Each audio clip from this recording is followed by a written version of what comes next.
Alors, avant de définir le blanchiment de capitaux, il y aura peut-être deux observations à faire. La première concernant la sémantique et la seconde sur la complexité du phénomène. S'agissant de la sémantique, l'utilisation du terme blanchiment devrait être substituée par celui de transformation du produit de la criminalité. Qu'est-ce que c'est que la transformation du produit de la criminalité? On va prendre l'infraction de travail dissimulé, ce qu'on appelle communément le travail au black. Ça va générer de l'argent. Quelqu'un qui travaille, qui se fait payer en espèces, ça génère de l'argent. Cet argent-là, il doit la transformer. C'est ça le blanchiment. C'est la transformation du produit de la criminalité. D'où la deuxième observation qui est importante, c'est sur la complexité du phénomène. On a tendance à considérer que le blanchiment, c'est quelque chose de très complexe. En réalité, le blanchiment peut être calqué sur les structures économiques. Structures économiques, on a des petites entreprises, des moyennes et des grandes entreprises. Le petit blanchiment, ce qu'on pourrait appeler le petit blanchiment ou le blanchiment d'opportunité, on va prendre quelqu'un qui va voler des objets, par exemple, et qui va les revendre, et qui va utiliser cet argent pour acheter de la nourriture. On est dans du blanchiment d'opportunité. C'est du petit blanchiment, c'est de la transformation du produit de la criminalité.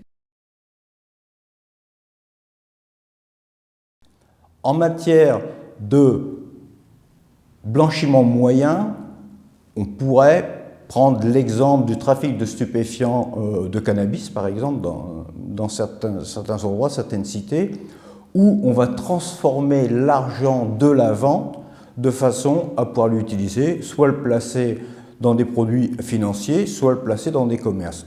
On est dans un système moyen. Alors, les grands circuits de blanchiment, c'est l'utilisation évidemment des circuits internationaux, des trusts, des structures à l'étranger. Ce qu'il faut retenir de cette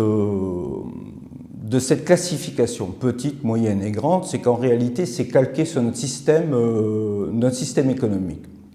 On a quand même beaucoup plus de probabilité d'avoir des petites et des moyennes entreprises, donc on a plus de probabilité d'avoir des petites et moyennes structures de blanchiment. Le blanchiment, c'est deux éléments.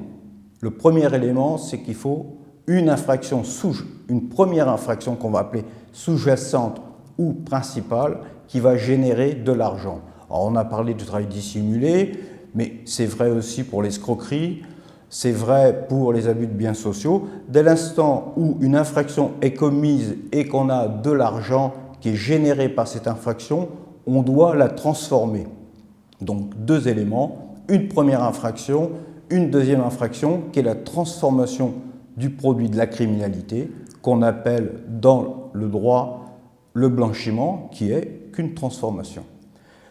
Ça veut dire aussi qu'entre ces deux éléments, on doit établir un lien de causalité. C'est-à-dire que quand on a une première infraction, on doit avoir identifié ce qui a été généré par cette première infraction et suivre le produit jusqu'à la transformation.